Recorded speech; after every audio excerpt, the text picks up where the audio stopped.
News here today, and we are getting closer and closer to its release date, and what we're about to review getting in terms of updated Dragon Ball Sparking Zero content before the game actually released. And you guys are hyped for Dragon Ball Sparking Zero. Make sure you guys do leave a like down below, subscribe to the channel if you guys are new, and we have a lot of information to get here through today because tomorrow we are going to in your area, but for me that is going to be 9:30 a.m. EST. I will be live here on the channel when it does drop, probably an hour or two beforehand, so you know we can talk and chill out together. But the time duration for this character reveal trailer, or I guess you can call it a trailer, but they actually updated us with the time duration for the actual roster reveal. All of the sources that I've been getting this from, I'll leave a link to all of them down in the description below. But yeah, no, I'm absolutely hyped. I cannot wait to see what they're going to reveal. We basically got a majority of the roster leaked in the recent leaks that was dropped by that random Japanese channel, but this is going to be the full undeniable character roster, so there are going to be no ifs or buts after this. Not just that though, but we've gotten massive news and reveals in regards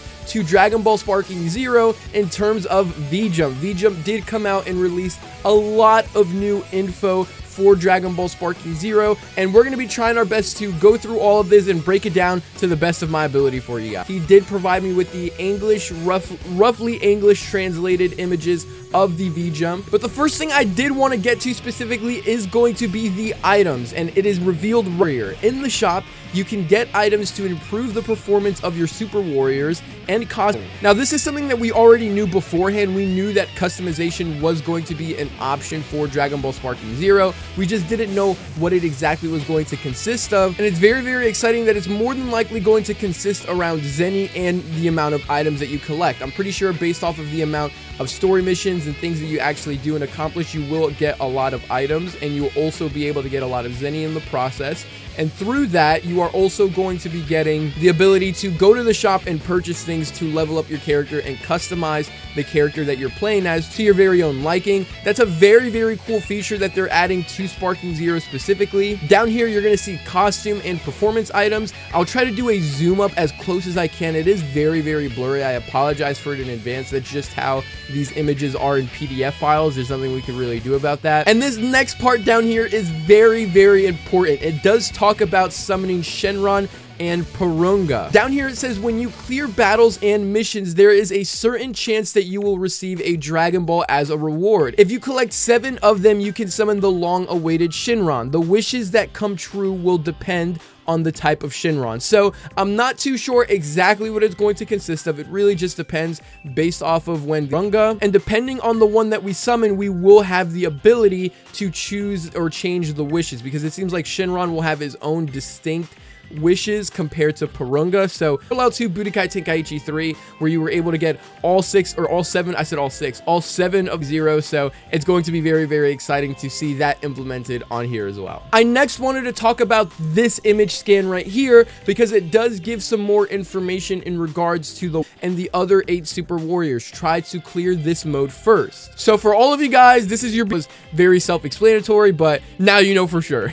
The fun part is that you don't just experience the story as you progress through the map, which is like a Sugoroku game. And then over here, it really just explains what's happening in each image and, you know, what each image is going to consist of. For example, in this image, it talks about how you're going to have a first-person point of view, or you're going to be able to experience some of the story through a first-person POV. You know, that's something that we already knew based off of the trailers and stuff like that. But down here, this part is very, very important towards the very bottom when it says, in certain battles, Super Warriors will also be released. And then it says, in some stages, characters will be released as a reward for clearing them. You can use them in battle. So it seems as if in certain, and this is specifically talking about what if battles. So it seems as if we're going to have the option to create our own what if battles. But it seems as if with the pre-made what if battles, we will be able to use those battles to unlock certain specific characters after we clear those. Did have certain what if battles in Raging Blast and other series where we were able to get like a Super Saiyan 3 Broly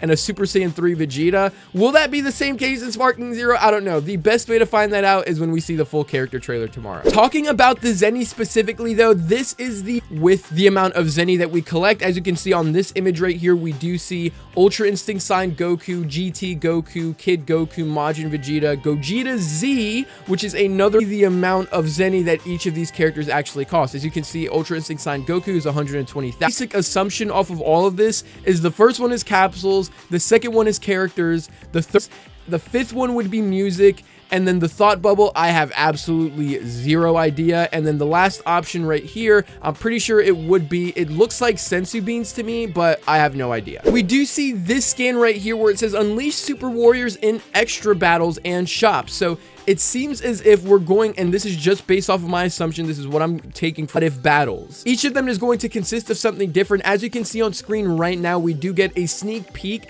of what the extra battles will actually look like.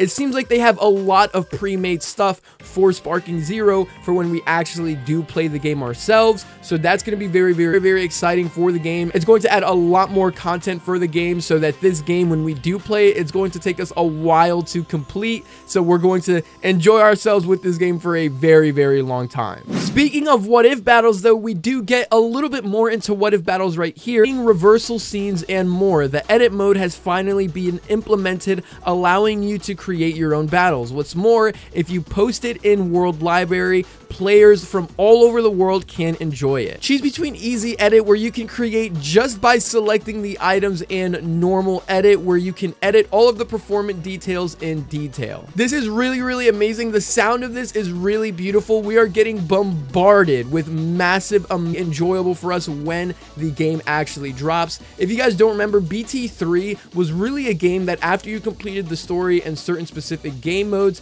it was really just about PvP at that point. There was nothing really to look forward to in the game afterwards. Seems like Dragon Ball Sparking Zero is going to be a completely different story. The content within this game has the ability to last us years on end. The last confirmation that I did want to say though, that this image right here, which is a part of the actual VGEM scan, does confirm that we will have 182 characters officially confirmed for the character roster in Dragon Ball Sparking Zero. This is very, very exciting. This alone just hypes up the character reveal trailer for tomorrow. I absolutely cannot wait. Remember, I will be live at 9:30 a.m. EST, or prior to that, a little bit beforehand, so we can react to the whole thing. Subscribe to the channel if you guys are new. Let me know what you guys think about all of this down in the comment section below. I'd love to hear your guys' thoughts on this, and I'll see you guys in the next video. Peace out.